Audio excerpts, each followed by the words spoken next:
वो तमाम सारे लोग जो, हाँ कहां से, अरे आरा जिला,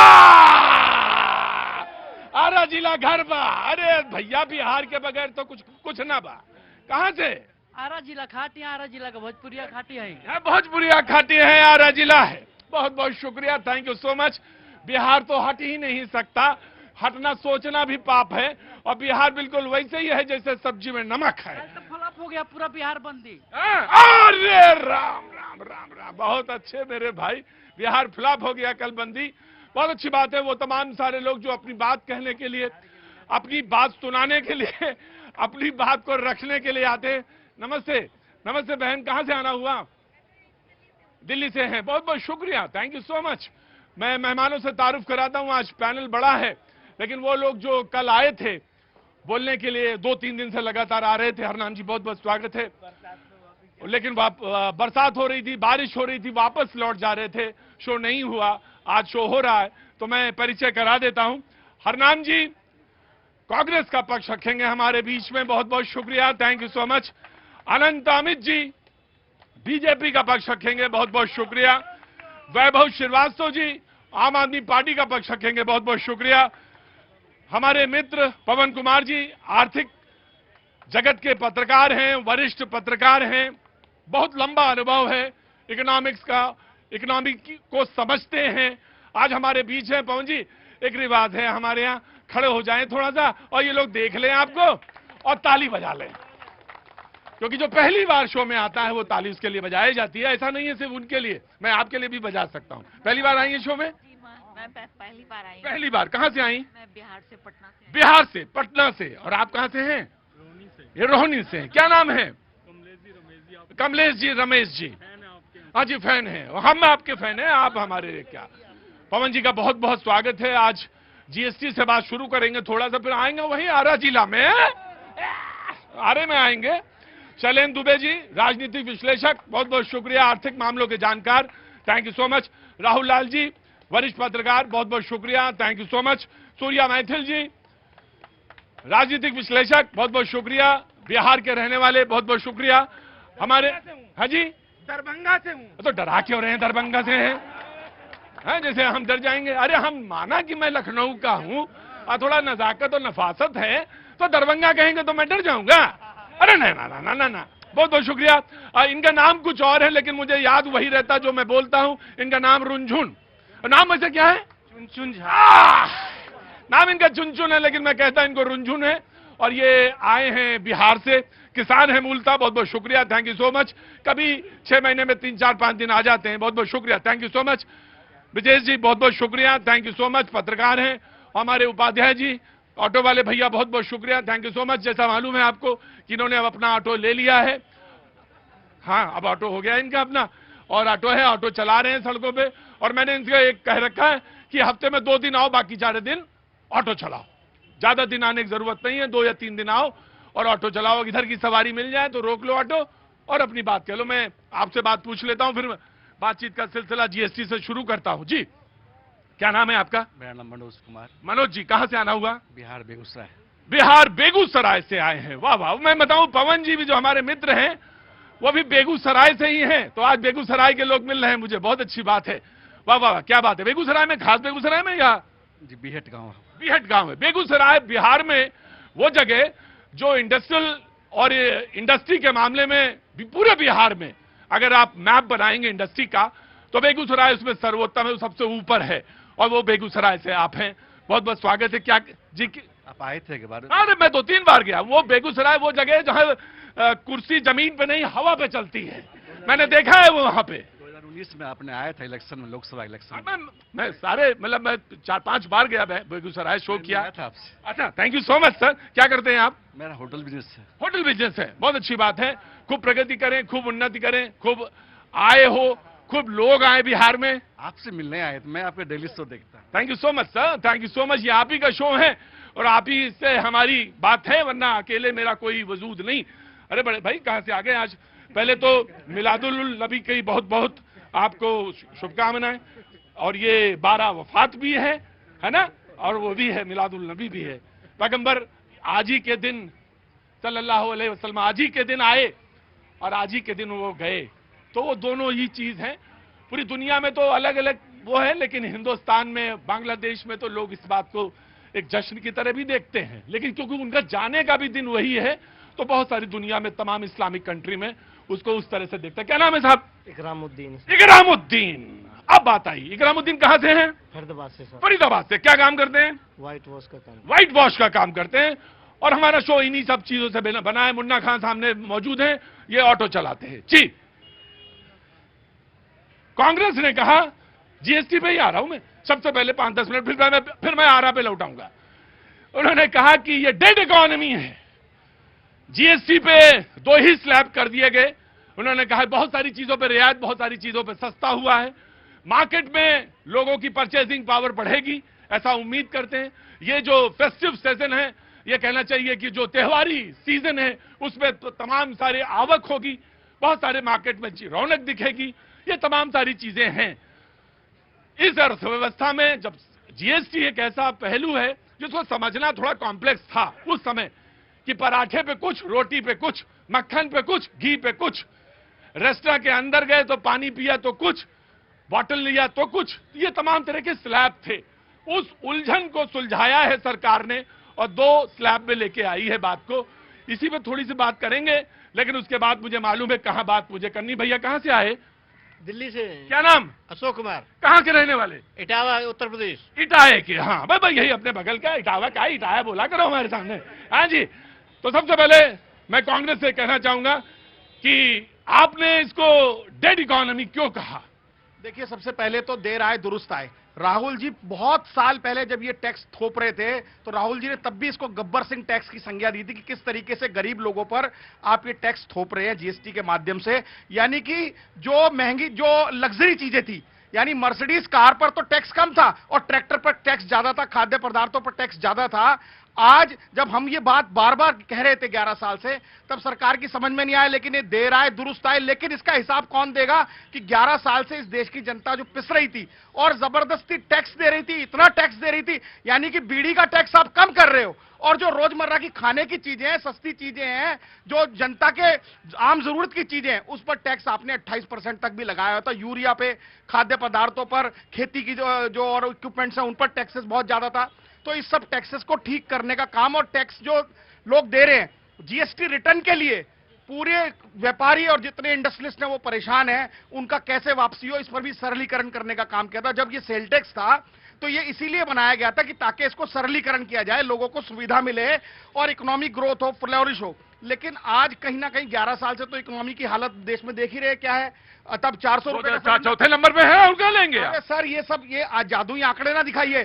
400 रुपए का सिलेंडर आज 1100 रुपए का, 50 रुपए का पेट्रोल डीजल आज 100 रुपए का है। जो खाने के पदार्थ जब 150 रुपए के थे, आज 150, 200 रुपए की दालें मिल रही हैं। सिंपल लॉजिक ये है कि हर चीज के महंगाई, मुद्रास्फीति तो कम हुई है, महंगाई उन्होंने आंकड़े दिए। अरे साहब, मैं कह रहा हूं कि आप गृहिणी से पूछिए कि हर उसकी किचन का कैसे बजट बिगड़ा है। आज रेल का टिकट के पैसे नहीं बढ़े, आज हवाई जहाज के टिकट के पैसे नहीं बढ़े, आज बस के टिकट के पैसे नहीं बढ़े। उन्होंने कहा देखिए, इसमें कमाई तो बनी नहीं, कमाई तो बढ़ी नहीं, कमाई तो ठेकेदारी प्रथा पर आ गए, लोगों के व्यापार धंधे चौपट। एक मिनट इधर जल्दी आओ, जल्दी, वेरी क्विक। ये वो कांग्रेस पार्टी है जो बच्चों के टॉफी पर भी टैक्स लगाती थी, आज ये टैक्स की बात कर रही है।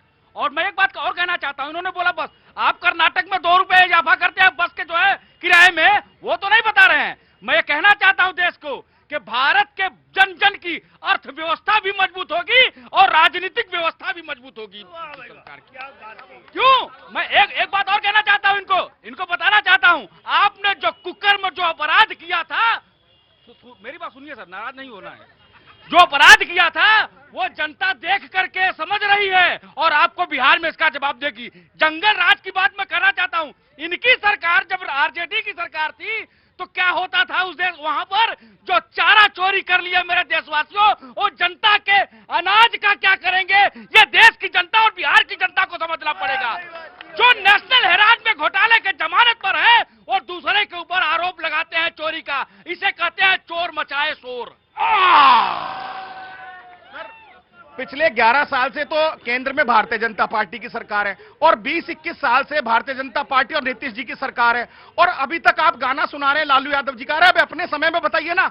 मैं खुद 15 दिन अभी वोट चोरी यात्रा पर घूमकर आया हूं बिहार में। पूर्णिया जिले में गया, मैं दरभंगा में गया, मैं मोतिहारी में गया, सीतामढ़ी में गया, आपके अपना जहां वो पेंटिंग्स होती है, क्या नाम है सर उसका, मधुबनी। हाँ। मधुबनी गया, पटना गया। हाँ। हमने तो देखा जिस जिस लोगों से हमने चाय की दुकान पर पूछा, होटल पे पूछा, ढाबे पूछा, लोग कहते काम ही नहीं, हम तो यहाँ रहते ही नहीं, हम कहीं बेगारी करने पंजाब जा रहे हैं। आज देखिए पूरे देश में बिहार का व्यक्ति जो है वो कहीं ना कहीं बेगारी करने, खेती की मजदूरी करने और प्रदेशों में जा रहा है, दूसरे पनाह ले रहा है। आज बिहार के आपने हालात क्या कर दिए 20 साल में। लॉ एंड ऑर्डर बात करते हैं जो 20 साल से सत्ता से बाहर हैं और जिनका बिहार में कोई जो है राजनीतिक वो नहीं है। मैं ये कहना चाहता हूँ, ये आएंगे तो पहले अपनी अर्थव्यवस्था सुधारेंगे या जनता की अर्थव्यवस्था सुधारेंगे, ये जनता को समझने की जरूरत है। देखिए भैया जी, बैठ जाओ। आज पहले बिहार और बीड़ी पे तो मैं बाद में आऊंगा, पहले जीएसटी पे आ जाता हूं। जीएसटी की भैया जी 56वां बैठक हुई थी परसों, और 56वां बैठक में इस बार के नवरात्रा में 56 भोग की व्यवस्था हमारे माननीय मोदी यशस्वी नरेंद्र मोदी जी ने दिया है। और जिस तरीके से जीएसटी की बात कर रहे हैं, 56वें बैठक में हमने 11 घंटे के मैराथन बैठक पे युवाओं के लिए, नौजवानों के लिए, किसानों के लिए, महिलाओं के लिए जो जीएसटी में जो प्रावधान में जो डबल स्लैब में हमने खत्म करके डबल स्लैब में जारी किया है, यह देश की जनता की बहुत पुरानी मांग थी। और जिस तरीके से किसानों की अर्थव्यवस्था को मजबूत करने के लिए और आर्थिक राजधानी गांव को बनाने के लिए हमारी सरकार कृत संकल्प थी, उसी के तहत जीएसटी लेकर आए हैं। आज ये जीएसटी को गब्बर सिंह टैक्स कह रहे थे, लेकिन ये नहीं कह रहे थे, ये कह रहे थे कि 8 साल, आप 12 साल हो गए, 11 साल हो गए, आपने तब क्यों नहीं किया। दूसरी बात भैया जी, 8 साल पहले भी हमने जीएसटी पे संशोधन किया था और उस समय ये कह रहे थे कि इनकी सरकार ये कह रही थी कि पेट्रोल और डीजल की बात कर रहे थे। इनकी सरकार के 3 मुख्यमंत्री हैं, 2 जगह इनकी कॉन्फेडरेशन की गवर्नमेंट है, 5 जगह इनकी सरकार है, लेकिन 5 जगह के मुख्यमंत्री ने इस जीएसटी में कोई विरोध नहीं किया।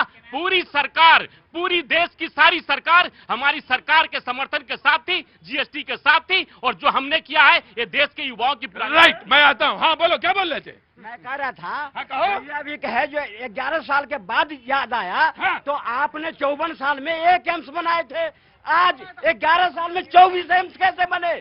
आपको बोलते हुए शर्म नहीं आ रहा।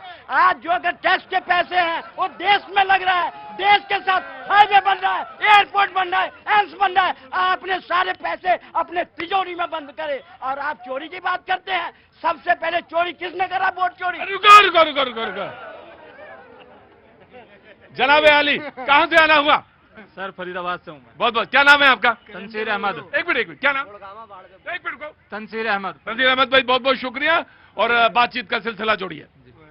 सर ये है, भाजपा सरकार कहती थी कि जो हवाई चप्पल पहनते हो ना हवाई जहाज में बिठाएंगे। राइट। आज इतने सारे खड़े, बता दे वंदे भारत में कितने लोग बैठे हैं। भाई हम भी बैठे हैं। और दूसरी, ठीक है, और दूसरी, मैं सर इंजीनियरिंग कर रखी है, डिप्लोमा 2017 में पास आउट हुआ। इनके उल जलूल कानूनों की वजह से पूरा कंस्ट्रक्शन का काम खत्म, ना के बराबर। आज जो है पेंट का काम करने पर मजबूर है जनता। राइट। इनका कहना है कि वंदे भारत में कितने लोग बैठे वो बताएं, हाथ उठाएं। अब जिनको जो वंदे भारत में बैठे हो वो बताएं, लेकिन बात यह है, नहीं नहीं नहीं नहीं, ये बात ये नहीं, एक जनरल सवाल नहीं नहीं नहीं, हक है। कोई बात कहने का एक तरीका होता है, इन्होंने अपनी बात तरीका कहा। इन्होंने, मैं एक सवाल पूछता हूं कि मैं उत्तर प्रदेश का रहने वाला हूं, तो मैं अपने उत्तर प्रदेश की बात कर, तो मैं जब बच्चा था तो कितने एयरपोर्ट थे लियाकत भाई हैं। अरे तंसीम भाई, वही बात तुम्हारे लिए थोड़ी कह रहा हूं मैं। तंसीम भाई कितने थे, कितने एयरपोर्ट थे हमारे दरभंगा में। हाँ आमिर बोलो। हम भाइयों और बहनों, अरे रुको, आराम से। हमारे दरभंगा में पहले एयरपोर्ट नहीं था, पहले दिल्ली से पटना, पटना से दरभंगा जाते थे, अब तो सुई से दरभंगा उतारते हैं। तो ये जो सवाल है, अब मुझे मालूम है कितने एयरपोर्ट हैं, ये बात मैं तंसीम भाई के ऊपर छोड़ूंगा। तो आदमी जब एयरपोर्ट बनाता है, इसके मतलब वो उससे पहले रेकी करता है, और रेकी करने का मतलब ये हुआ कि वहां से कितनी लोग आने और जाने वाले हैं। तो बात वंदे भारत की ही नहीं है, हम तो ये बात कर रहे हैं कितने लोग हवाई यात्रा से अब चल रहे हैं। कभी एयरपोर्ट जाके देखें तो बात, लेकिन बात सच है। एक सवाल आपका भी है और स्वागत योग्य है भाई, ऐसा नहीं है। जी जनाब आली, मैं आपको खड़ा करना चाहता हूं। पवन भाई, आर्थिक मामले के जानकारी पिछले 27 साल से तमाम सारी चीजें, और एक बात और बताएं कि ये वो व्यक्ति हैं जिनसे बहुत बड़े बड़े लोग सलाह लेते हैं कि भाई सलाह दीजिए मुझे कि यहां पे ये है या ये है। मैं आपसे जानना चाहता हूं, ये जो डेड इकोनॉमी है, ये इकोनॉमी क्या होती है, ये मुझे बताइए आप। दुनिया में डेड इकोनॉमी क्या है? बड़े टाइम बाद मैंने डेड इकोनॉमी सुना। मैं अपने पत्रकारिता के करियर में कभी सुना नहीं, क्योंकि किसी प्रोफेसर ने इकोनॉमिक्स में ये पढ़ाया नहीं। तो राहुल गांधी ने क्यों कहा डेड इकोनॉमी? राहुल गांधी पे बाद में आते हैं। राहुल गांधी का ये आइडिया नहीं था, ये आइडिया किसी और का था। तो फिर उन्होंने क्यों कह दिया? मैं आ रहा हूं उस पर। ट्रंप ने कहा ना सबसे पहले। देखिए ट्रंप जी, उनका दिमाग खराब है सबसे पहले तो ये। खैर मैं उस पर आता हूं। दूसरा नहीं समझिए इसको। और दूसरा, उनको इकोनॉमिक्स नहीं आती है। तो डेड इकोनॉमी जब आप बोलेंगे तो आपको पता चलेगा कि डेड इकोनॉमी हिंदुस्तान किसी कैटेगरी में डेड इकोनॉमी में नहीं आता। देखिए क्या होता है, डेड इकोनॉमी कोई अर्थशास्त्र की किताबें छान मारी मैंने, 2 दिन मैंने वही किया। अर्थशास्त्र की किताबें छान मारी 2 दिन मैंने वही किया कि जो उन्होंने बोला है क्या ऐसा होता है क्या। मुझे लगा कि 27 साल में कहीं मुझ में तो कोई गड़बड़ नहीं है। मैं उसको पढ़ूं देखूं, कोई अर्थशास्त्र के लेक्सिकन में ऐसा कोई शब्द नहीं है। इकोनॉमिक कोलैप्स है, डिप्रेशन है, स्लो डाउन है, राइट। और बाकी कुछ और चीजें हैं जो कि मैं नहीं बता सकता आपको, क्या ज्यादा टेक्निकल होने की। वो इकोनॉमी जो वाइब्रेंट इकोनॉमी है, महंगाई दर नीचे है, राइट, जीडीपी ऊपर है। अब मैं पॉलिटिक्स में नहीं जाऊंगा, मैं कांग्रेस और बीजेपी में हूं नहीं, मैं तो केवल वो डेटा पे बात करता हूं। तो डेटा पे जब 4th लार्जेस्ट, तो डेटा पे तो मैं एक सवाल आपसे और पूछा, लोग कह रहे हैं डेटा तो फोर्ज होते हैं, पर फोर्ज का मतलब यह हुआ कि ये डेटा तो झूठे हैं। लियाकत भाई, जो आप बना सरकार तो है ना, तो कहते हैं डेटा तो आपके झूठे हैं, फिर क्या करेंगे आप? जब इन्फ्लेशन कम हो जाता है तो डेटा फज है, और जब इन्फ्लेशन ज्यादा हो जाता है तो बोला मोदी पे को डेटा पे कंट्रोल। यह सवाल का जवाब ऐसा बेहतर है। कहने लगे कि जब चुनाव जीत गए तो वोटिंग मशीन ठीक, जब चुनाव हार गए तो वोटिंग मशीन खराब। वोटर हम तो अपने हिसाब से समझेंगे भाई इकोनॉमी। जनाब आली, of course I will give you chance. आप जो साहब से पूछ रहे थे आर्थिक विशेषज्ञ से कि डेड इकोनॉमी क्या है, कुछ चीजें फ्रेज में होती है। डेड इकोनॉमी का मतलब मोटे मोटे तौर पर यह है कि जब उत्पादन कम हो रहा है, अर्थव्यवस्था में गिरावट है, बेरोजगारी अपने पीक पर है, महंगाई उस टाइम बहुत ज्यादा है, इसी को डेड इकोनॉमी कहेंगे। यही डेड इकोनॉमी का एक तरीके से संदर्भ है कि जब उत्पादन कम हो रहा है, इंडस्ट्री नीचे जा रही है, बेरोजगारी ज्यादा है और महंगाई बढ़ी हुई है और उत्पादन नहीं हो रहा है, तो ये डेड इकोनॉमी है। नहीं, पर कुछ नहीं, डेड इकोनॉमी जैसी कोई चीज नहीं होती, तो इनके कहने से अर्थशास्त्र तो नहीं बदलेगा, यही समझ लें। और क्या कम है ये इनको समझिए, इनको अर्थशास्त्र थोड़ा और पढ़ना चाहिए। मैं समझ गया, इकोनॉमिस्ट जो था वो क्योंकि वो दलदल में फंसना नहीं चाहता कांग्रेस के बीजेपी के, तो वो अपने शालीनता से बता। प्रॉब्लम क्या है, ये बात करना चाहते इनइक्वालिटी पे, वो ज्यादा मुश्किल है समझाना। तो आप जीडीपी पे आ जाते हैं। जीडीपी इनइक्वालिटी का पैमाना नहीं है, जीडीपी एजुकेशन इंडेक्स का पैमाना नहीं है, जीडीपी बैंकिंग इंडेक्स का पैमाना नहीं है, जीडीपी हेल्थ का इंडेक्स का पैमाना नहीं है। ये बात करना चाहते हैं इनइक्वालिटी पे, उस पर ये बात कर सकते हैं तो कर सकते हैं। और डेड इकोनॉमी पे केवल आपके शब्द देने से। अब आता हूं मैं राहुल गांधी पे। राहुल गांधी जी को समझ में नहीं आया होगा जितना मुझे समझ में आता है। देखिए, उनका अटेंशन स्पैन कम है, पढ़ते कम है वो, उनको थोड़ा और पढ़ना चाहिए। मैं तो पर्सनली जानता हूं, मैं 2-3 बार मिलने का सौभाग्य प्राप्त हुआ है मुझे। मैं देखता हूं कि कंसंट्रेशन उनका नहीं है। तो जब वो पहले वो पढ़ें, जब डेड इकोनॉमी में क्या है कि पॉलिटिकली उनको ज्यादा नुकसान होगा। जब यूएस ने जो बात कही है, जिसकी नजरें हिंदुस्तान पे है, और जो दिन भर मोदी को बैठ के गाली दे रहा है और देश को दे रहा है। देखिए, जब बात होती है तो उसमें मोदी जी और राहुल जी नहीं है, तब वहां भारत है। तो जब उसको बैठ के अब जब गाली देंगे तो ये आपको समझने की जरूरत है। और कम से कम डेड इकोनॉमी जो उन्होंने बोला है उसको इनको नहीं पिक करना चाहते, मैं ऐसा मानता हूं। राइट राहुल, देखिए, मैं प्रधानमंत्री जी के बहुत बातों से प्राय असहमत रहता हूं, लेकिन जीएसटी के भीतर जो उन्होंने टैक्स रेट के 2 स्लैब बनाया, 5% और 18%, एक स्वागत योग्य कदम मैं इसे बिल्कुल मानता हूं कि प्रधानमंत्री जी देर से आए हैं, लेकिन ये बड़ा एक ऐतिहासिक रूप से कदम उठाया। मैं आपके माध्यम से एक सुझाव भी सरकार को देना चाहूंगा। बिल्कुल दीजिए। क्योंकि देखिए, पूरे मामले पे लब्बा-लुआब क्या है, माननीय जो हमारी वित्त मंत्री निर्मला सीतारमण जी क्या कहा, उन्होंने प्रेस कॉन्फ्रेंस में सरकार के लोगों ने ये कहा कि वो उपभोक्ताओं के हाथ में पैसा देना चाहते हैं जिससे कि मांग जनरेट हो सके। अभी यहाँ पे गंभीर समस्या है कि कंपनियों को जब टैक्स छूट दी जाती है इस रूप में, तो वो कई बार उपभोक्ता तक उसको पहुंचाते नहीं है। जब 2017 में जीएसटी लागू हुआ था तब उसमें स्वर्गीय अरुण जेटली जी ने एक प्रावधान उसमें डाला था सर, उसके तरफ मैं ध्यान आकर्षण कराऊंगा कि जो ज्यादा से ज्यादा लाभखोरी जो कंपनियां कमाती हैं तो लाभखोरी की व्यवस्था ना कमाए, उसके लिए एक संस्था बनाई गई थी NAA। वो संस्था 2017 से 2022 तक बड़ी सक्रिय ढंग से काम किया, लेकिन 2022 में उस संस्था को समाप्त कर दिया गया। और उसके बाद फिर जब यह मांग काफी ज्यादा हल्ला हंगामा हुआ तो फिर अक्टूबर 2024 में कहा गया कि नहीं, जीएसटी का जो ट्रिब्यूनल है वहां पे आप लेके जा सकते हैं कि कंपनियां अगर सरकार अगर टैक्स घटाती है, मान लीजिए जीएसटी घटाती है, उसके बावजूद भी कंपनी अपना आधार प्राइस बढ़ा दे तो लोग कहां जाएंगे। लेकिन 1 अप्रैल 2025 से वो सुविधा भी खत्म है। तो मुझे टेंशन है कि 22 सितंबर के बाद से क्या वो प्राइसेस वास्तव में गिरेगी कि नहीं गिरेगी। राइट जनाब अली जी, क्या नाम साहब? सचिन जी बोलिए। पहले तो मैं ये कहना चाहूंगा, जो कांग्रेस के प्रवक्ता हैं, जब ये अंदर आए, लेट आए थे थोड़ा, मेरा हाथ खींचते हुए चले गए, तब अंदर चले गए। ये पब्लिक को भी ऐसे खींचते हैं कांग्रेस वाले, ठीक है। अरे वो गलती था, अरे वो गलती था। हरनाम बहुत अच्छे आदमी है, मैं इनको पर्सनली जानता हूँ। हरनाम ने वो ऐसे ही हाथ लग गया होगा, हाथ करके गए वो नहीं। हरनाम वो कांग्रेस का, वो बात कांग्रेस बीजेपी नहीं है। आपको अगर कहीं भी जरा सी लगे तो ये क्योंकि मेहमान नवाजी हमारी है तो मैं आपसे माफी मांगता हूं सचिन भाई कि अगर उनके वजह से लगे तो मैं माफी मांगता हूं। दूसरा भैया यहाँ माफी मांगने में कोई देरी नहीं है, ये ना समझना कि ये मेरा मजा मैं तुरंत माफी मांग लूंगा, है ना जनाब अली। अब गलती हो जाए तो माफी मांगनी पड़ती है, अगर जरा से भी किसी को हाथ में लगा है तो मैं माफी मांग लूंगा तुरंत। जी जनाब मुद्दे पे आइए। दूसरा जो है, इनके जमाने में जो एवरेज जो स्टेट टैक्स, सेंटर टैक्स, सारे एजुकेशन सेस और दुनिया भर के सेस लगा के जो एवरेज टैक्स था वो 38% था पूरा का पूरा। अभी जो अभी जो जीएसटी के दर कम हुई है, इसको कम करने से पहले ही हमारे पास कम था। तो ये जो जीएसटी 2.0 कह रहे हैं ना, पहले जीएसटी 1.0 तो पहले ही हो रखी थी जो इनसे टैक्स कम था। ये पेट्रोल की बात करते हैं, 50 रुपए कब था पेट्रोल? 2004 में जब कांग्रेस की सरकार आई थी, दिल्ली में 39 रुपीज पेट्रोल था। जब 2013 में पेट्रोल के दाम 73 रुपए हो गए, 95% दाम बढ़ाए इन्होंने। अभी 94 रुपए है, 22%। गणित नहीं आता क्या?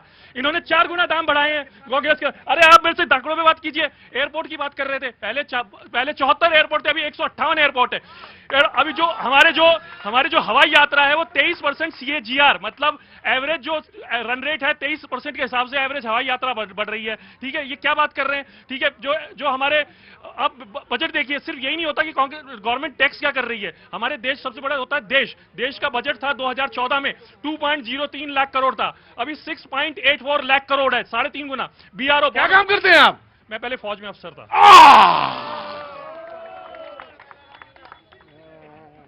ले चलेंगे इस बार आपको, तुमको गांव वही हेलीकॉप्टर से ही ले चलेंगे। मैं आया आपको साहिब, मैंने आपको प्लीज आइए इधर। एक तो मेरे साथी, मैं लेट आया था और मैंने सिर्फ आपसे हाथ से रिक्वेस्ट की, अगर आपको थोड़ा बुरा लगा मैं माफी चाहता हूं, हाथ जोड़ के माफी चाहता हूं। दूसरी बात और जो आप ये कह रहे थे अभी पेट्रोल की बात, तो पेट्रोल डीजल के क्रूड ऑयल उस वक्त कितना महंगा था, उसके बावजूद हम ये तेल प्रोवाइड करते हैं। आज क्रूड ऑयल कितना 11 साल में सस्ता, और उसके बाद कितना इस पर टैक्स लगकर लोगों पर भार पड़ रहा है, इसके बारे में भी थोड़ा आप ज्ञानवर्धन कर दीजिए। और दूसरी बात, जो आप एयरपोर्ट की बात कर रहे हैं, एयरपोर्ट जितने भी बने सरकार ने बनाए, सरकार की संपत्ति थी। ये नहीं कि अडानी को सारे एयरपोर्ट बेच दिए हो और अडानी का राज 90 साल तक हो, ये हमने काम नहीं किया। हमने सरकार का पैसा सरकार के पास रखा। इनके पास रजिस्ट्री रखी हुई है कि अडानी को रजिस्ट्री कर दिए हैं। आप दिखाइए, सबूत दिखाइए, प्रूफ दिखाइए, जनता को गुमराह मत करिए कि अडानी को बेच दिया। आप खतौनी दिखाइए, रजिस्ट्री दिखाइए कि बेच दिया है। ये झूठ बोलने का प्रोपोगेंडा कांग्रेस बंद करे। क्या कर रहे हैं? प्रोपोगेंडा कर रहे हैं। एक मिनट का, क्या झूठ बोलने का? ये झूठ बोलने का जो प्रोपोगेंडा रस्सी है कांग्रेस, प्रोपोगेंडा, हाँ, वो कांग्रेस बंद करे। और मैं एक बात कहना चाहता हूँ देश की जनता को, मेरे देशवासियों, कांग्रेस जो खेल खेल रही है, जब तक अमेरिका भारत के साथ था, भारत सरकार अमेरिका के साथ थी। आज अमेरिका भारत के विरोध में है, कांग्रेस अमेरिका के साथ खड़ी है। तर्क कर लगाइए कि इस देश को कांग्रेस कहां ले जाना चाहती है। हाँ जी, ये पब्लिक है, सब जानती है। यह है मुन्ना खां। आप बहुत बड़े चार्टेड अकाउंटेंट हो सकते हैं, आप बहुत बड़े जानकार हो सकते हैं, आप डिबेट की तिलिस्म समझ सकते हैं, आप डिबेट का क्राफ्ट रच सकते हैं, लेकिन ये डिबेट है, यहां पे एक मामूली से आरा के आदमी और एक ऑटो चलाने वाला और मामूली सा एक शख्स जिसको आप कपड़ों से पहचानने की कोशिश करेंगे, गफलत खा जाएंगे। हुजूर आली जरूर ऑफकोर्स क्रूड ऑयल पे बोलिए। क्या नाम है सर आपका? विवेक जी, मैं आऊंगा जरूर, क्रूड ऑयल पे बोलिएगा, मैं आपसे बात करूंगा। लेकिन मैं डिबेट का रुख मोड़ता हूं और लालू प्रसाद यादव जी की तरफ रुख करता हूं। लालू प्रसाद यादव जी ने कहा, ए मोदी जी, विक्ट्री चाहिए बिहार से और फैक्ट्री दीजिएगा गुजरात में। यह गुजराती फॉर्मूला बिहार में नहीं चलेगा। यह गुजराती फॉर्मूला बिहार में नहीं चलेगा। बिहार को नहीं दिया फैक्ट्री, बिहार में अब कभी नहीं मिलेगी विक्ट्री। ये विक्ट्री माने विजय। ये बात वो कह रहे हैं, कौन? लालू यादव। हाजी हाजी हाजी, चारा खा गए जो उतारा। हाँ। चारा नहीं खाते तो आज कितनी फैक्ट्रियां होती हैं हमारे बिहार में, और गरीबी स्तर नहीं होता और अच्छे होते हैं हमारे बिहार के लोग। लालू जी का ही देना है जो बिहार इतना पीछे है। सारा चोर खा करके बैठे हैं सारे पूरे, सभी बेल पे हैं। 10 साल से बीजेपी क्या कर रही है? 10 साल से बीजेपी क्या कर रही है? जी ये है। जी जनाब, आप तो बिहार से आते हैं, बोलिए, बताइए। लालू जी का ये ट्वीट है। मैं आ रहा बेटा, हल्ला नहीं, यहाँ पे ज्यादा हल्ला नहीं। क्या नाम है बेटा? मेरा नाम है अंकित। है? मेरा नाम है अंकित। अंकित, ये चश्मा कहाँ से खरीद रहे हो? रखो जेब में अंदर। हट! रुको, खड़े रहो, मैं भगाऊंगा अभी तुम्हारा सवाल। तो चुपचाप, इतनी देर से डिस्टर्बेंस कर रहा है, चुपचाप खड़े रहो। बाप से ऐसे बात करते हैं? हमारे यहाँ बेगूसराय में तो इंडस्ट्री, एक मिनट, हमारे यहाँ बेगूसराय में तो इंडस्ट्री बहुत है, हाँ। लेकिन फिर भी बेरोजगारी बहुत ज्यादा है। हाँ, हाँ। और पता नहीं क्यों नहीं लोकल लोग को जॉब मिलता है, सारे आदमी बाहर से आते हैं। बेरोजगारी चरम सीमा पे है। और जहाँ तक जीएसटी की बात है, जीएसटी का मैं फुल सपोर्ट करता हूँ, जो ये करंट अमेंडमेंट हुआ है। Current amendment, B for Bihar और B for beedi, B for Bihar और बी फॉर बीड़ी। इसके लिए कांग्रेस ने बाद में माफी मांगी। कांग्रेस का ट्वीट था ये एक्स, उन्होंने कहा कि बी फॉर बीड़ी और बी फॉर बिहार। इसके लिए बाद में कांग्रेस ने कहा कि मैं माफी मांगता हूं। शैलेंद्र जी, मैं आपके पास आता हूं, फिर सूर्या जी, दोनों लोगों के पास। जी सूर्या जी पहले आइए। जी जनाब, B for Bihar, B for beedi, और वहां पे उसके बाद माफी। और उन्होंने कहा कि गुजरात में फैक्ट्री लगाएंगे, बिहार में वोट लेंगे। धन्यवाद प्रतीक जी, पहले तो आपको और पूरे देश को भारत माता की जय, वंदे मातरम। और मैं कहना चाहता हूं लालू प्रसाद यादव जी से कि 1990 से 2005 तक उन्होंने बिहार को क्या दिया। कोई पूछे उनसे कि 2004 के अंदर बिहार की जो जीडीपी थी, जो डेवलपमेंट रेशियो था, 0.05% था प्रतीक जी। उसके बाद जैसे ही नीतीश बाबू की सरकार आई, वो उछल के 5.25% पहुंच गया। उस समय में जब बिहार की प्रति व्यक्ति आय मात्र 6,000 रुपए थी प्रतीक जी, लालू प्रसाद यादव जी के राज में। और आज कितनी है? आज 68,000 से ऊपर है। इनके राज में 218 पुल बने थे प्रतीक जी, बिहार में लालू जी के राज में। और आज कितने हैं? 1900 से ज्यादा है, 10 से ज्यादा राष्ट्रीय राजमार्ग है, एक्सप्रेसवे बने हैं, 8 से ज्यादा एयरपोर्ट की नींव रखी जा चुकी है, उनका उद्घाटन भी हो चुका है। एक बात और मैं बताना चाहता हूं, जब उद्योग तभी आता है जब आपके पास इंफ्रास्ट्रक्चर होगा, कानून व्यवस्था ठीक होगी। लेकिन उनके राज में क्या था? वो जो मिस पटना है उसका बलात्कार करके Right, I've taken your point. Right, taken your point. नहीं, of course I will give you a chance. Of course I will give you. जी, इधर आओ, आगे आओ, प्लीज कम, आगे आ जाओ बेटा। क्या नाम है बेटा? वंशिका, क्या कर रहे हो? मैं बीएससी कर रही हूँ। बीएससी कर रही है दिल्ली यूनिवर्सिटी से। अच्छा, कुछ कहना है तुम्हें? कुछ बोलना है? नहीं, मुझे नहीं बोलना, इनको बोलना है। अच्छा, तुम बोलने के लिए तुम्हें था बोलना, तुम्हें था। सर मैं इतना देर से सोच रहा था बोलने के लिए, तो सोचा कि आप अपॉर्चुनिटी मिल गया तो मैं तो दूसरे को चांस देना चाह रहा था, लेकिन ऑफकोर्स मैं तुमसे पूछूंगा। क्या नाम है तुम्हारा? समर प्रताप सिंह। समर जी, कहाँ के रहने वाले हो बेटा? बलिया जिला। बलिया के। बोलो। सर मैं ये बोलना चाहता हूँ, जैसे अभी वोट चोरी का बात काफी उठ रहा है समाज में, तो ये क्या जब कांग्रेस जीतती है तब उन लोगों को याद नहीं आता अपना कि वो लोग भी तो वोट चोरी से जीते हैं, तो वो लोग के भी सीएम को छोड़ देना चाहिए अपना पोस्ट। बोले कि मैं भी तो चोर हूँ, मैं भी तो गलती से जीता हूँ, तो छोड़ दे अपना पोस्ट। क्यों खाली बीजेपी? वो तो नहीं छोड़ेंगे, वो तो बता रहे हैं। तो मोदी जी का क्या गलती है? मोदी जी तो अपना इलेक्शन लड़ते हैं, वो थोड़ी ना बैठ के चोरी कर रहे हैं। सिंपल सी बात है, वही बात है। क्या कह रही हो? पीछे से बड़बड़ा रही हो, है हल्ला मचा रही हो? जी of course 20 second and quickly complete. हाँ जी। और मैं बता दूं आपको, इनके शासन काल में जिस प्रकार से जातिगत नरसंहार हुए, सामूहिक नरसंहार हुए, उससे बिहार की स्थिति भयावह हो गई, वहां से पलायन शुरू हो गया। आज नीतीश बाबू और नरेंद्र मोदी जी के ज्वाइंट वेंचर में जो 2 इंजन की सरकार है, उसमें 600 से ज्यादा कंपनियों ने बिहार कनेक्ट में पार्टिसिपेट किया, 50,000 करोड़ रुपए का इन्वेस्टमेंट आया। ये नया बिहार है, बी से बीड़ी नहीं है, बी से बहादुर है और आगे बढ़ने वाला बिहार है। जी, बी से बीड़ी कहा आपने? देखिए, बी से बीड़ी का मतलब ये कि जो वहां पर, अरे सुन लीजिए भैया, सुन लीजिए, बी से बीड़ी में, अरे मांगिए आप बिहार से माफी, जो वहां पर इतना गंदा राज हो रहा है, वहां पे दंगा करा रहे हो, वहां पे बेरोजगारी है, वहां पे आर्थिक, चिल्लाइए मत, पीछे होइए। ये देखिए बिहार का अपमान करेंगे, ये कांग्रेसी धक्का मारेंगे, बात देने वाले को मार, ये देखिए धक्का मार रहे हैं। कोई बात नहीं, मुझे मार देंगे तुम्हें, ज्यादा सर पे चढ़ोगे धक्का यहाँ से नहीं, बाहर फेंक देंगे तुम्हें, समझे ना? आराम से खड़े रहिए, आराम से। Don't lose patience. अरे वोट चोर, वोट चोर, वोट चोर इतना चिल्लाएगा हम पे? अरे कांग्रेस, मैं देश को बताना चाहता हूं सर, कांग्रेस के हाई कोर्ट है, सुप्रीम कोर्ट है, किसी के ऊपर भी आरोप लगा दे कि चोरी का, ये हाई कोर्ट है। अगर मैं भी बोलना चाहूं तो मैं भी कुछ कांग्रेस को बोल सकता हूं। बोलना देना, क्योंकि ये मेरे संस्कार हैं। राहुल गांधी जी के संस्कार कैसे हैं वो देश की जनता जान रही है, लेकिन ये हमारे संस्कार हैं। देखिए, मैं एक बात कहना चाहता हूं, शालीनता से अगर कोई भी बात रखी जाए, आप किसी के सर पे चढ़ेंगे, सुनी जाए, बात रखी जाए, आप तर्क वितर्क करिए और कुतर्क मत करिए। मैं सिर्फ एक बात पूछना चाह रहा हूं। एक मिनट आराम से। क्या हुआ, क्या हुआ? आगे बाबूजी, आगे मैं आ रहा हूं। बेटा हाँ जी।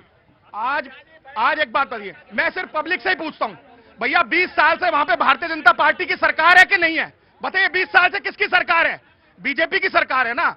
अरे 20 साल में आप भी आए थे। अरे सर, हमने कितने 10-12 महीने, 17 महीने काम किया और उसमें भी सबसे ज्यादा रोजगार तेजस्वी यादव के समय में ही दिया गया। अब दूसरी बात मैं करता हूं, जो आप लालू यादव के बारे में जंगल राज करते हैं, असलियत में गुंडागर्दी, क्या वहां क्राइम कम हो गया है बिहार में? क्या इस वक्त पलायन कम हो गया है? क्या बेरोजगारी कम हो गई है? क्या महंगाई कम हो गई है? अरे आपके टाइम में तो पुल चोरी हो रहे हैं, चूहे पुल काट दे रहे हैं, पुल गिर रहे हैं। देखिए, इन्होंने गुंडागर्दी की बात की, तो गुंडागर्दी तो आज पूरे देश ने देख ली। पहले तो मैं आजाद के प्रवक्ता ने मुझको धक्का मारा, मैंने इतना ही तो कहा कि बिहार बीड़ी नहीं है, बिहार बहादुर है। ये अपमान, मैं आपका तारीफ करता हूं। वहां पर मंच से खड़े होकर प्रधानमंत्री जी की माता जी को गाली देते हैं, और यहाँ पर ऑनलाइन ऑन एयर शो में जहाँ करोड़ों लोग देख रहे हैं, एक बिहारी को ये धक्का मार रहे हैं। ये है असलियत कांग्रेस की, ये असलियत है, ये चेहरा है कांग्रेस की गुंडागर्दी का। ये विक्टिम कार्ड खेलना बंद कर दीजिए, यही नरेंद्र मोदी जी विक्टिम राइट। देखिए, मुझे लगता है पहले मैं जीएसटी पे अपना एक, आपने बिल्कुल टेक है आपका, बिल्कुल आम आदमी पार्टी का टेक जीएसटी पे। देखिए, राष्ट्रीय पार्टी को आप इग्नोर नहीं कर सकते। नहीं, अरे राष्ट्रीय पार्टी ना भी होते हैं आप रामलीला मैदान से निकले हैं, आप रामलीला मैदान से निकले हैं, आपको तो हम इग्नोर कर ही नहीं सकते। देखिए, July to be specific on a serious note, जुलाई 2017 में जीएसटी का इंप्लीमेंटेशन किया, ठीक है, और तब से लेकर ना जाने कितनी बार जीएसटी में संशोधन हुआ है। जब 2017 में जब जीएसटी कानून लागू हुआ, मोदी जी के भक्त और मोदी जी ने इतनी पीठ थपथपाई कि इससे बड़ा कोई क्रांतिकारी कदम हुआ ही नहीं। जब जीएसटी के स्लैब्स बदले गए, तब मोदी जी ने पीठ थपथपाई। असल में मोदी जी इतने सालों से एक ऐसी गाड़ी चला रहे हैं जो लर्निंग लाइसेंस पे ही चल रही है। उनको खुद नहीं पता है कि कब चीजें सही हैं जीएसटी स्लैब की, कब नहीं। वास्तव में रूप में अब तर्क पे आते हैं। ये 56वें जो जीएसटी काउंसिल की मीटिंग हुई, 56वें जीएसटी काउंसिल की मीटिंग में सभी स्टेट्स ने यह बात रखी कि नरेंद्र मोदी जी की सरकार ने सभी स्टेट्स का हजारों करोड़ रुपया डकार के बैठे हुए हैं। पंजाब में, अरे शांतिपूर्वक सुन लीजिए, पंजाब में इस समय 48 साल के बाद का सबसे बड़ा कहर झेल रहा है पंजाब। 60,000 करोड़ रुपए मोदी जी रोक के बैठे हैं। ये चाइना के प्रेसिडेंट से खींच के फोटो खिंचवा रहे हैं, लेकिन पंजाब जाने का समय नहीं है, हिमाचल जाने का समय नहीं है, हरियाणा जाने का समय नहीं है। शर्म आनी चाहिए भारतीय जनता पार्टी को कि इस मुद्दे पर भी राजनीति कर रहे हैं। आम आदमी पार्टी का एक एक आदमी, आम आदमी पार्टी का एक एक सांसद, एक एक विधायक ग्राउंड पे है। हमारे राज्यसभा सांसद ने आज अनाउंस किया है उनकी खुद की कैपेसिटी से जो भी परिवार में मृत्यु हुई है पंजाब में, वो सबको नौकरी देंगे। आम आदमी पार्टी के राज्यसभा सांसद ने, हर राज्यसभा सांसद 5-5, 10-10 करोड़ अपने फंड से दे रहा है, लेकिन भारतीय जनता पार्टी के मिनिस्टर, उनके नेता जमीन से गायब हैं और पंजाब को छोड़ दिया है। मैं आपसे एक बात कह रहा हूं। आपने कहा कि सरकार ने कहा है कि सबको नौकरी देंगे। राज्यसभा कहां से देंगे? मैं बता रहा हूं, जिन मित्तल जी की मैं बात कर रहा हूं, मैं बता दूं, वो एक एजुकेशन जैन की खुद की लवली प्रोफेशनल यूनिवर्सिटी, उन्होंने बोला है अपनी खुद की कैपेसिटी से जितने भी रोजगार वो अच्छा, मैं किसी यूनिवर्सिटी पे नहीं कह रहा। उनकी एक कैपेसिटी है, ऑफ कोर्स कैपेसिटी है, बड़ी कैपेसिटी है, बड़े प्रतिष्ठित और सम्मानित व्यक्ति हैं, वो एक दे सकते हैं, लेकिन सरकार नहीं हो सकते वो।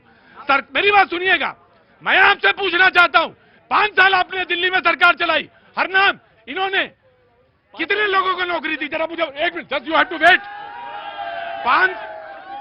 मैं आपके सवाल को कांग्रेस के नेता से पूछ रहा हूं, हर नाम मुझे बताइए कितने लोगों को इन्होंने दिल्ली में नौकरी दी? देखिए 10 साल इनकी सरकार चली, 3 बार मुख्यमंत्री केजरीवाल साहब रहे। मेरी आरटीआई के अनुसार जो दिल्ली सरकार ने दी, केवल 249 नौकरी इन्होंने 11 साल में सरकारी नौकरी दी।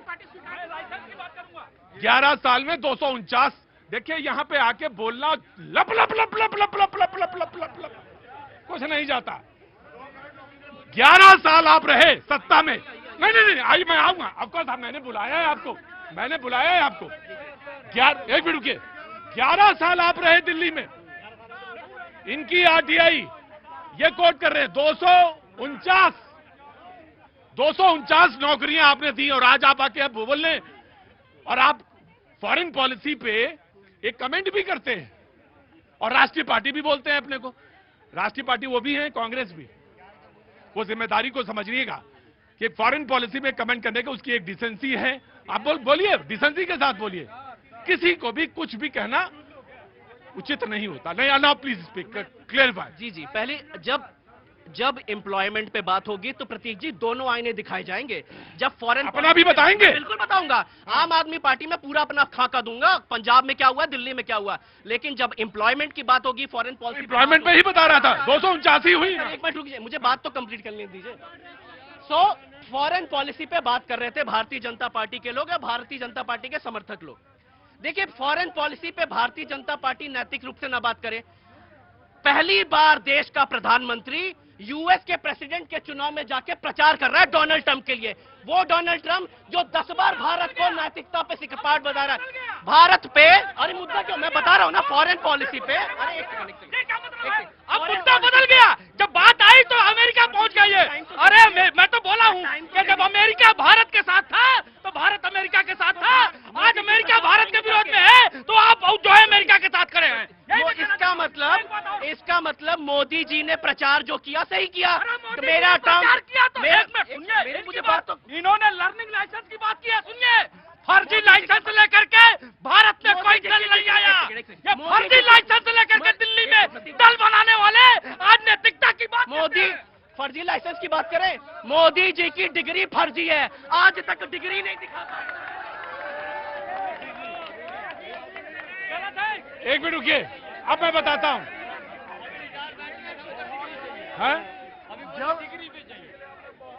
अभी इनको डिग्री चाहिए। अब डिग्री नहीं, मैं बताता हूं कुछ।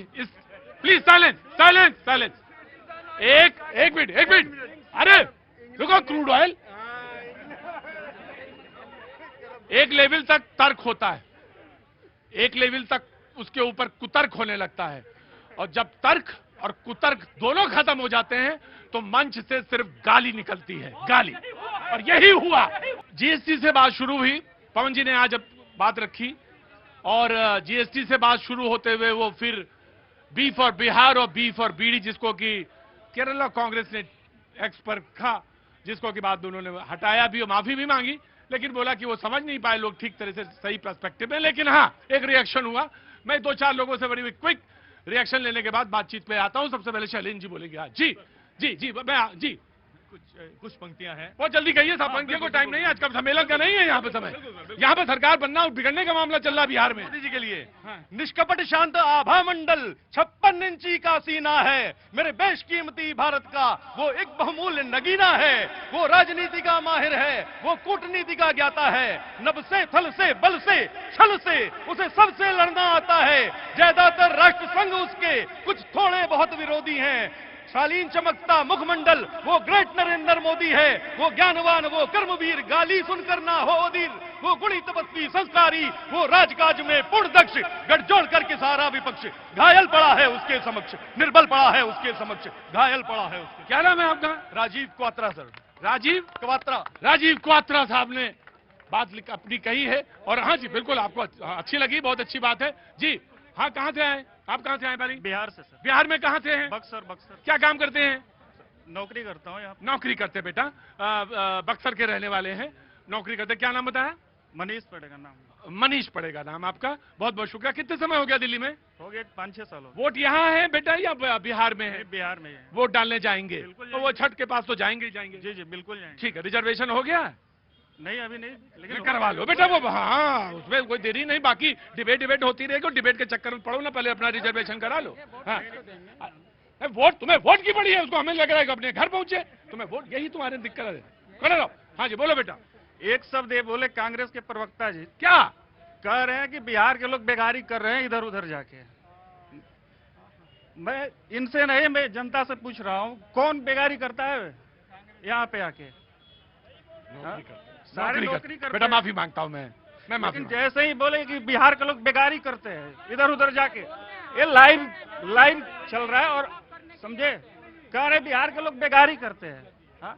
अरे भैया, हमारे अंदर योग्यता है, हमारे अंदर टैलेंट है, और उस टैलेंट के मुताबिक अपना जो भी कमाते हैं हम लोग सब, हमें उस पर गर्व है। मैं भी भैया तुम्हारी तरह से एक बहुत छोटे से शहर से आता हूँ, और मैं अगर तुम्हें बेगारी शब्द, और मैं भी माफी, मेरा काम है सुनना, अगर मैं नहीं सुन पाया तो मैं तुमसे माफी मांगता हूँ। और ये जो बोले बेगारी कर रहे हैं, इस पे मैं घर चला गया होता बाइक से, ठीक है, लेकिन मतलब बोलने के लिए कोई बात नहीं बेटा, मैं माफी मांगता हूँ आपसे।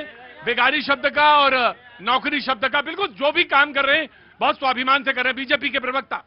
भैया देखिए, जिस तरीके से आपने चर्चा शुरू की थी और कांग्रेस के मित्र ने जिस तरीके से बेगारी का मैं सुन रहा था, आज ये बिहार के युवा का आंसू मैं लालू यादव और कांग्रेस दोनों को बताना चाहता हूं आपके माध्यम से। बिहार क्या है? बिहार हमारी माँ है, अबीर है होली का, दिया है दिवाली का, मिथिला है मिठास का, पूर्वांचल है पूर्वियों का, और राजेंद्र प्रसाद की भूमि है।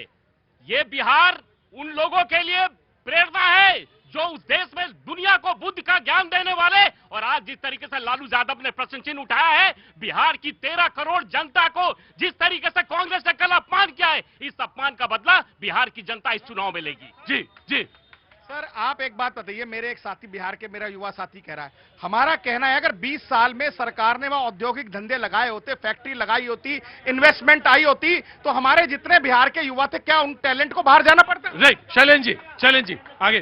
कितना समय प्रतीक जी? हाँ जी, समय बचा है तो कोई बात नहीं, कभी कभी होता है शैलेंद्र जी, होता है। हाँ। देखिए प्रतीक जी, ऐसा है, जो कि विषय था अर्थव्यवस्था का, एक शब्द आया कि डेड इकोनॉमी। डेड इकोनॉमी औपचारिक तौर पर शब्द इस्तेमाल नहीं होता है, लेकिन होता क्या है, व्यवहारिकता में क्या है डेड इकोनॉमी? जिन देशों की अर्थव्यवस्था ग्रो नहीं कर रही होती है, और डोनाल्ड ट्रंप का जो स्टेटमेंट ये अपने में उलट है।